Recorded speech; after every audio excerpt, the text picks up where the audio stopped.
Hey, what's going on, everybody? Hope y'all are doing good out there. I got a little magical history lesson for y'all tonight, and it takes place back in the early 1800s. And there was a doctor by the name of Dr. Joseph Kershaw. Now, Dr. Joseph Kershaw, he was a great doctor. He was kind of like Patch Adams, except for he didn't heal people with comedy. He healed them with medicine, of course, and did card magic.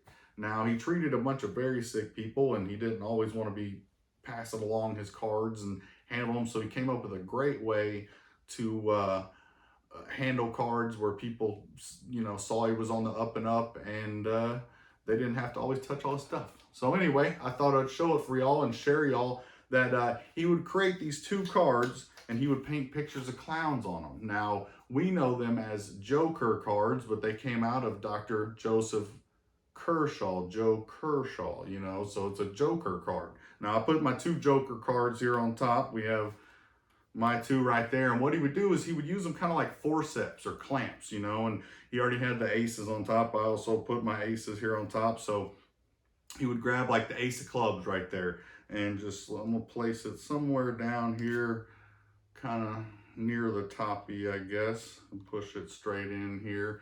And like I said, he would use them kind of like a clamp and lose the aces here into the deck. We have the ace of hearts here. And like I said, I'm trying to lose these a little less every time, kind of spread them out in the deck here. So we had the clubs and the hearts. Let's see, we have the spades. All right, we're trying to get that a little deeper. Man, it's hard to thumb my finger through this. When you get lower, it's a little tougher, but we'll place it a little lower. And then I think our last one should be the ace of diamonds. And like I said, we'll place that almost near the bottom here, if I can thumb it down, just like so here, and you can watch it go in the deck. So that's how he would use his two Joker cards to get his aces lost in the deck, and everybody could see that they went in and nobody had to touch them. So anyway, he would go through and say, I'm going to go through and find your cards. Now, if I flipped them up and looked at them, that'd be pretty easy to find them. But what I'm going to do is I'm going to go through and I'm going to look at the backs of them and see if I could find the aces. So we're going to try and find them one by one here. So give me just a sec. Okay. I think I found our first one here. We got our first ace right there.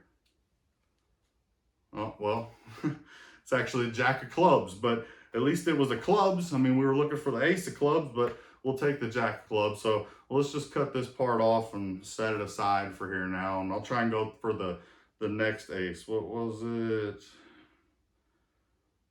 I believe it was the ace of diamonds? Hearts. No, and it was the jack. It was the jack of hearts. So we'll place this chunk down right here, and let's try for our third ace. I'm gonna get this down here in a second. Yeah, I think this is it right here. Ace of spades. Well, jack of spades. Well, apparently I've got the lock on the jacks here, so I don't know. Maybe we'll come across the last ace here, and I can at least show y'all how we at least found one of them here. Ace of diamonds and our last jack. So apparently whatever I'm doing is making us find our jacks instead of our aces here. So we'll go ahead and place this last one down, and it's too bad. It kind of bothers me we didn't find our aces there, but you know what? These jacks right here actually might help us find our aces. Maybe if we just give them a second to kind of wake them up a little bit like that. And then if we spread them out, you could see, yep, there's our four aces right there. And they happen to correspond. We got the jack of diamonds there. We got the jack of spades, the jack of hearts, and the jack of clubs. So I guess they kind of helped us find them there. But you know what? I wonder if they pulled anything else with them here. Let's see. We got two cards here on either side of this ace. And you know what? I think if we flip them over, we got, look at that, the king of diamonds and the queen of diamonds. And you know what? There's two on either side of this spade right here.